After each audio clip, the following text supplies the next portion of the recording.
Are you ready? Are you ready? Are you I ready? sure am. Well, good morning. Well, good Good morning. morning. Happy Saturday. Yes, yes, yes. We're gonna. This is gonna be very spur of the moment, unfiltered. So it's just gonna I be like whatever. unfiltered. This is okay.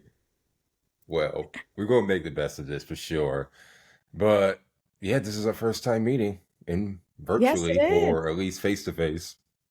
Yes, it is. Mm-hmm. Yep, it is for sure. But I had to make sure I got up even when I was in my sleep because I heard, don't let Donnie wake up earlier than you. And she's going to the gym at 5 a.m. and stuff. So I literally, in my dreams, forced myself up, even though I had a cold fan blowing on me. A cold, Because you had to come see the Modern Widow. That's why. You had to come exactly. see me. Yeah, You should have been exactly. all excited. You should have been up at 4 o'clock this morning. Like, I I tried. can't wait. I battled out. I woke myself up out of my sleep. 'Cause normally, truth be told, I sleep in a little bit on Saturdays, but I had to force myself up because I'm trying to get back in the habits of waking up real early again. It's just that there's just so much going on around me that it becomes possible. But I tell understand that. me, how was Urban Golf Weekend last week? Just in the, if you could just describe as much of that as possible. Oh my God. Urban Golf Weekend was everything. I mean, just to have the opportunity to be in the room with elite professionals, and everywhere you turn around, they're right there, right? They're accessible. And so I think Cliff and Woody did a really great job and just kind of putting the right people in the right place, and also creating an environment where we can feel comfortable, um, and also be able to meet some of the business owners there who at the expo were showcasing a lot of their um, items and merchandise and things like that. So that was really exciting, especially from the golf aspect. I did not know that there were so many black golf apparel, Oh, yeah. companies and things like that. I So didn't know that that was either. really exciting. And more exciting because they make the apparel for us, for our bodies. And I Apple met with bottom Ashley, and jeans and stuff.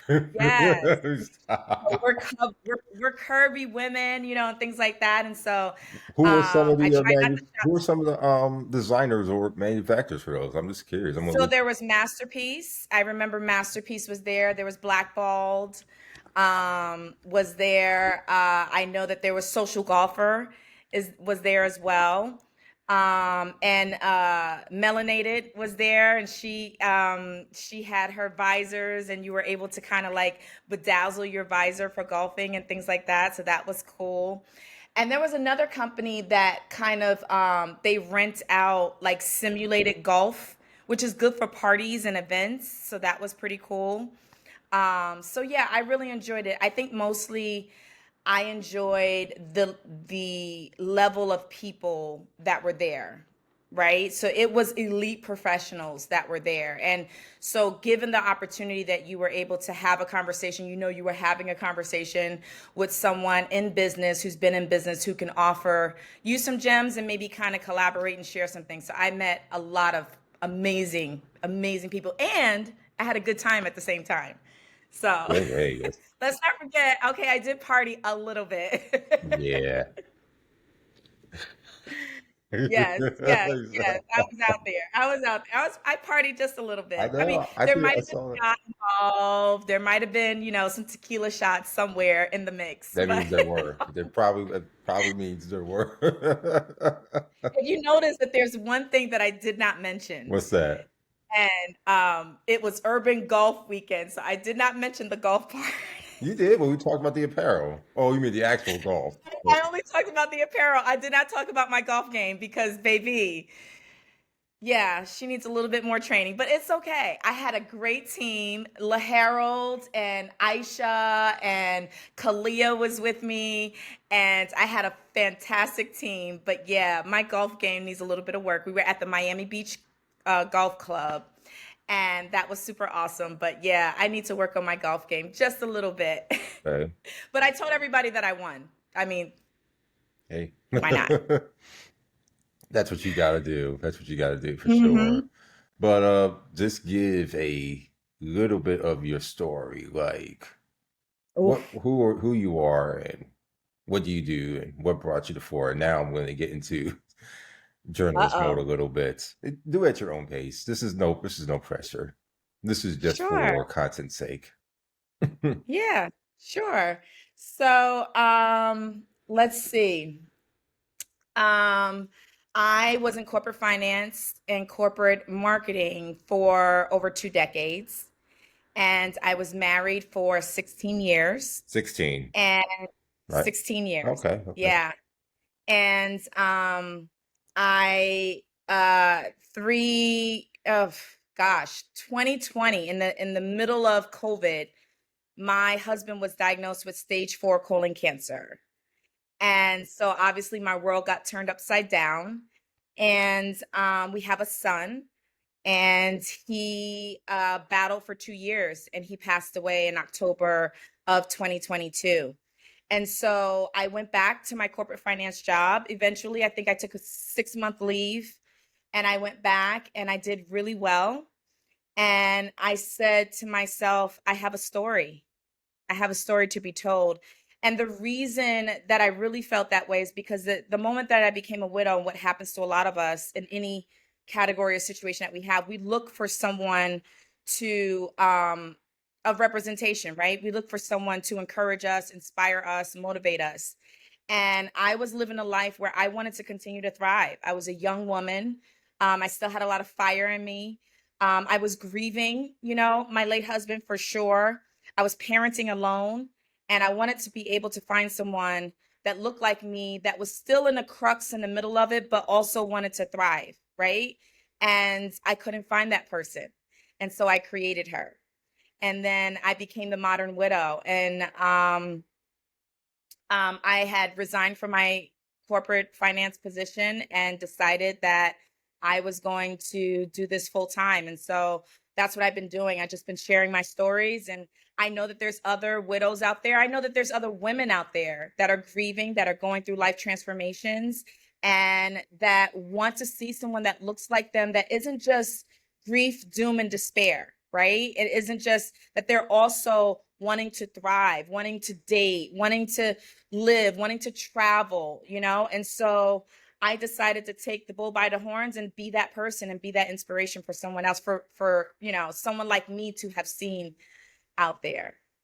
Yeah, I was watching or Chanel Jones clips from the Today Show. I immediately thought of Yeah. you. I'm like, wow, Yeah. same age, same, wow, similar situation. I'm sure that Yeah. must have went through your mind as well, if I'm not wrong.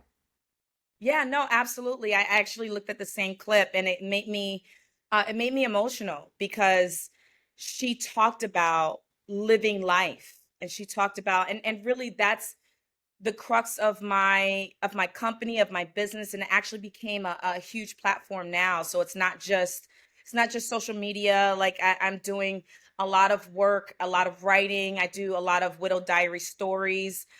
There's a book that's going to be coming soon, Clay. I think this is an exclusive for you, Clay. There's a Okay, book coming out. okay. But um but she talked a lot about living with grief and the beautiful side of it, and she's called it a beautiful nightmare. And I saw the bittersweet of it, of him having cancer. And fortunate, which is crazy to say fortunate, I get it, but fortunate is that I didn't just get a phone call that he had a car accident. You know what I mean? I had the time of 2 years of knowing this was a terminal Yeah, illness, this was and being able to have that thing. anticipatory grief. Yeah, and kind of prepare myself for that. And so watching her story just really it really inspired me that I am in the right lane, I am doing the right thing, and people do need to see more of us, not just the doom and despair, but also building a life around grief. And that is my story.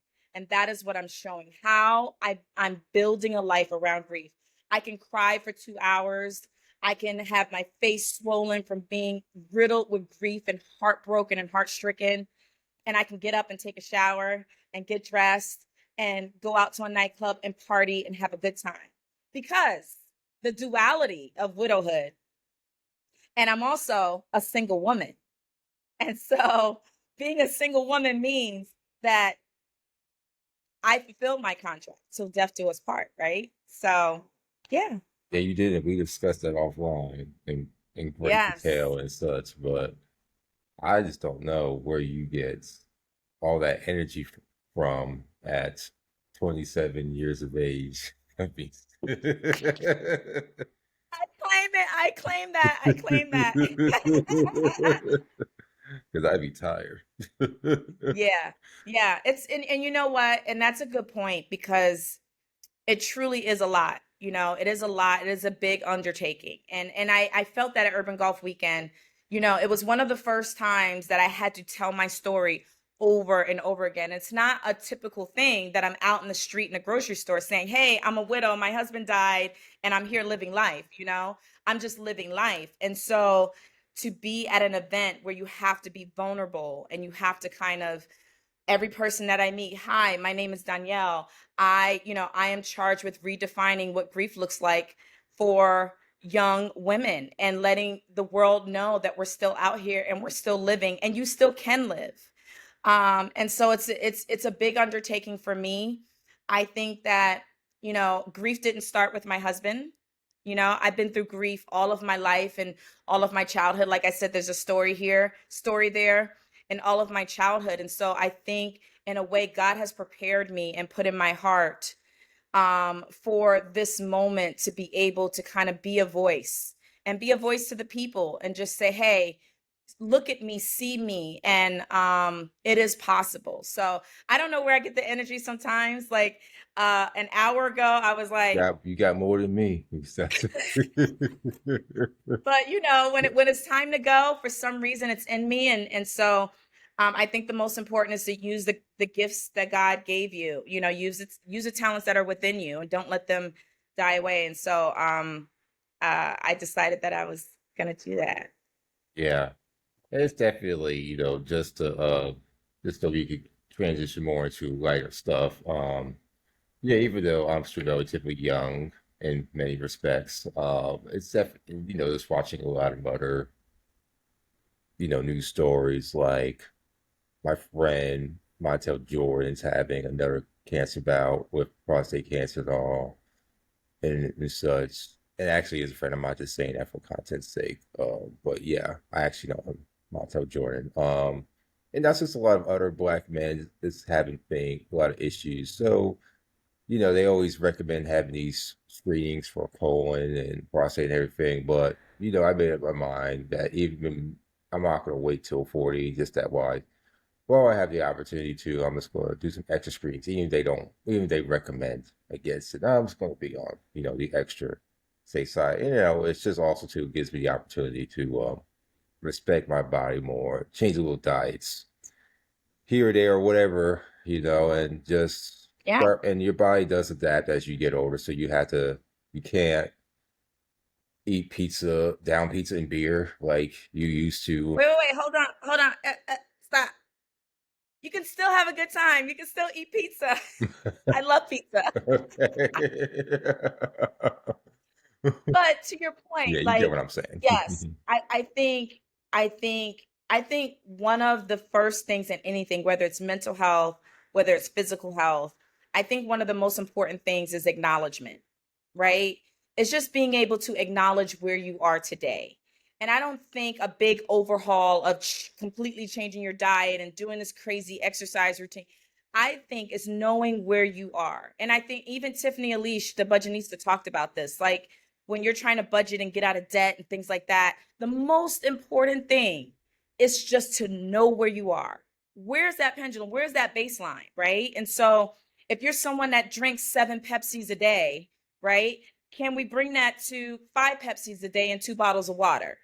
And so I think that once we go to the extreme, that's when we kind of get caught up and it's not sustainable, right? It's very short lived. And so I'm gonna be in vegan saying that, tomorrow. Stop. you know what I Most mean? I'm, people, I'm yeah. cutting out all meat. I'm not eating any meat, no white carbs, nothing. And then what happens 2 weeks later? You start binging because your body's like, what the hell are you doing? Right. Hmm. But to your point, like health is important. Like, go and at least get your checkup. You know what I mean? At least go to the doctor. And I talk to a lot of women and I tell women, take your brothers, take your uncles, tell them, let's go to lunch. We're going to make a doctor's appointment. I'm going to go with you. Like, sometimes, and I know that, even with my husband, I know that most men, if they have community, if they have someone with them, just to kind of help them, I'm sorry, but to get a man to pick up the phone and call the doctor's office and make an appointment and actually go to said appointment, I don't know. I don't know. That sounds like a lot. So this is where we come together and we just kind of help each other, to say, hey, babe, whether it's the uncle, the brother, the cousin, whoever it is, I'll make the appointment. We'll do lunch, let's go ahead and get this done and get checked out. So to your point, yes, preventative care and screening is really important. My late husband was 47 years old when he was diagnosed. And so he was diagnosed at stage 4, and he did feel some things beforehand. He wasn't feeling quite right, but he was someone that will go to the doctor. And we had a doctor's appointment scheduled for the gastroenterologist that Friday. We had a doctor's appointment scheduled because he was like, babe, there's something's not right, And I was like, okay. And we thought it was the pizza and the beer that he had the night before, I was like, well, maybe it's because you haven't been eating right. I don't know. So we had a schedule for Friday, and Wednesday he was on the couch and he was gripping onto the couch. That's how bad the pain was. And as a woman, I was like, no, we're not waiting till Friday.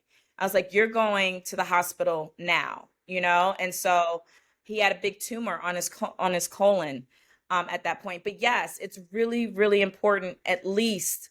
And I think Montel Jordan talked about this, preventative care, right? And it's early detection. He said 99% of prostate cancer is early detection. And so, Yeah, good points there for yeah. sure.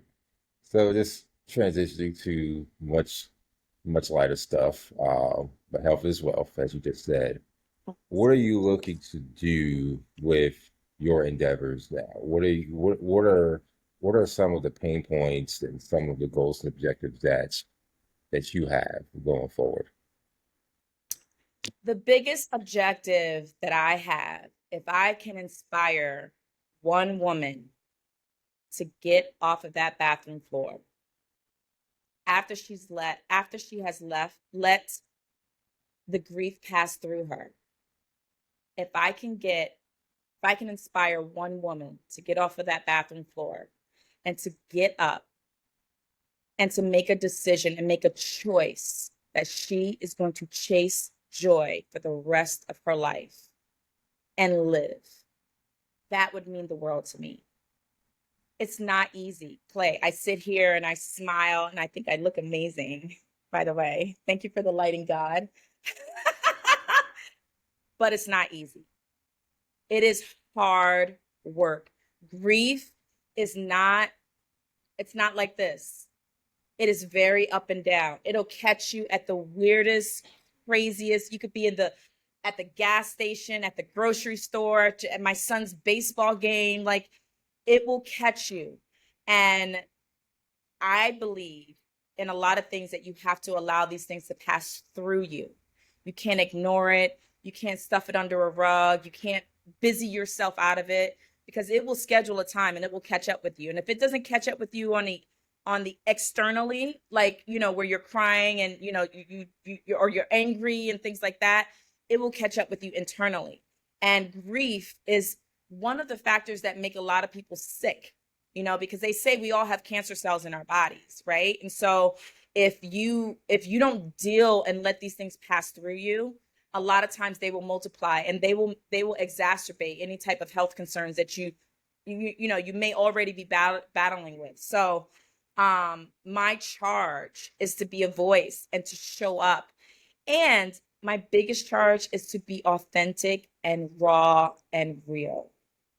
And I think that a lot of when you talk about grief, it's like this package. Like, grief counseling is important. Yeah. It's so important. There's so many of them out there that are doing great work. My girl Maya from the Bounce Back Widow, she's doing a great job. My girl Julia Warren, she's doing a fantastic job and just kind of walking you through the grief process. That and living with grief is really important. Just coupling those together and not hiding from it. But my charge is to show the living side of it. What does it look like when I start dating after not dating for 20 years?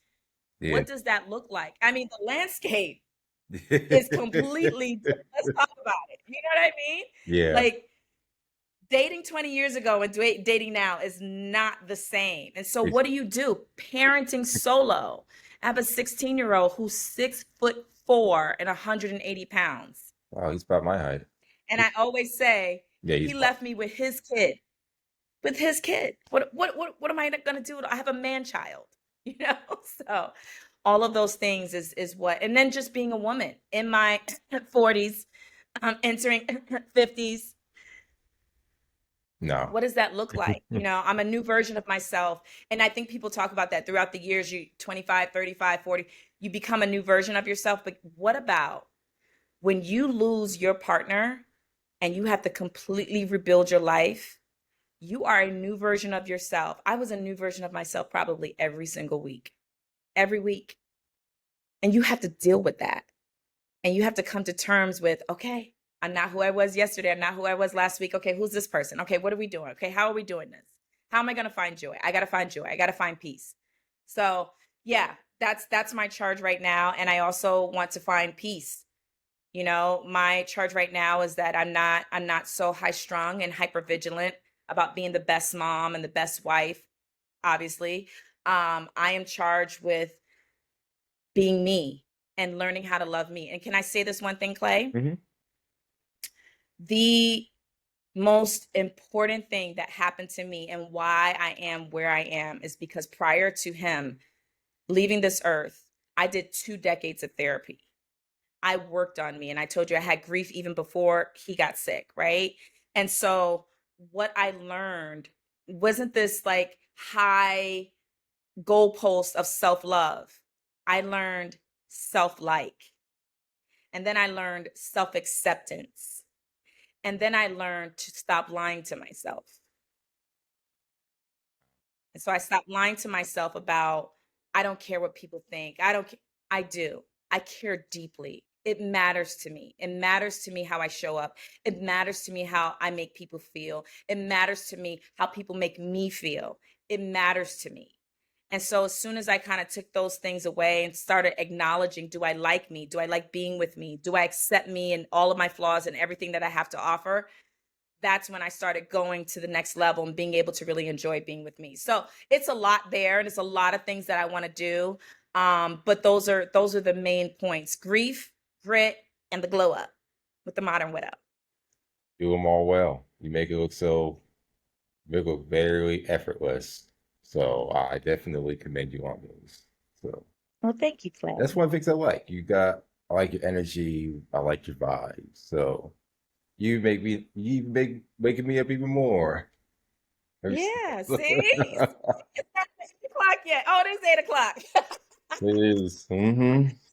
Listen, I do want to say, Clay, I really, really appreciate you and your platform and just giving me the opportunity to even come on and ask me the right questions that are giving me just an avenue to be able to share where I am and what I'm doing. And you know, you and I talk a lot offline. So I just want to tell you, I really, really appreciate everything that you're doing, every media outlet. We're going to link up at a media outlet at some point. We're going to be there together. I don't know if it's the caucus. I don't know what's coming up next. Yeah. But at some point we are going to bump into each other, I'm sure, and it's going to be Yeah. fantastic. So We could. thank you so Yeah, we much. could probably do this. We could do this regularly if you want. We Yeah, could we'll talk about other see. things. Yeah, we'll see. Well, your girl's getting kind of busy, so let me check my schedule. All right, all right. For sure. And I'll find myself in South Florida soon too. So I'm that. Yes, South Florida is where it's at, let me tell you. Yeah. Well, now it is. It wasn't a couple months ago, but now it is. Well, yeah, let's definitely see what you could do about the about CBC and such. I mean, there's a whole plethora of things that you can plant Yeah. yourself in, and I'll make it worth your time. So you ain't gotta worry about it. I love that. I love that. All righty then. Well, thank you for joining us, and just tell folks how they can follow you on social media. Yes. Yes. So my company's name is MHDS Media, and you can follow me at My Husband Died So. And so let me explain. Let me explain. It's My Husband Died So, so now what? Right? So it's My Husband Died So now I live. My husband died so now I'm parenting alone. My husband died so now I'm traveling to Paris, which I did. And that's a story that's in there too. But that's my Instagram and my TikTok and all my social media handles. My website is my mhdsmedia.com. Feel free to reach out to me, DM me. Um, Anything that you feel it was inspiring, or any questions that you have, any collaborations that you want to have with me as well. I'll be more than happy to share and have that dialogue with you. But yes, My Husband Died So is my company and my platform. Cool, cool, cool. All right. I know you're about to hit the gym, so I will talk to you offline on the other side, Donnie. All right. Thank you so much, Clay. You're welcome. Bye. Bye bye.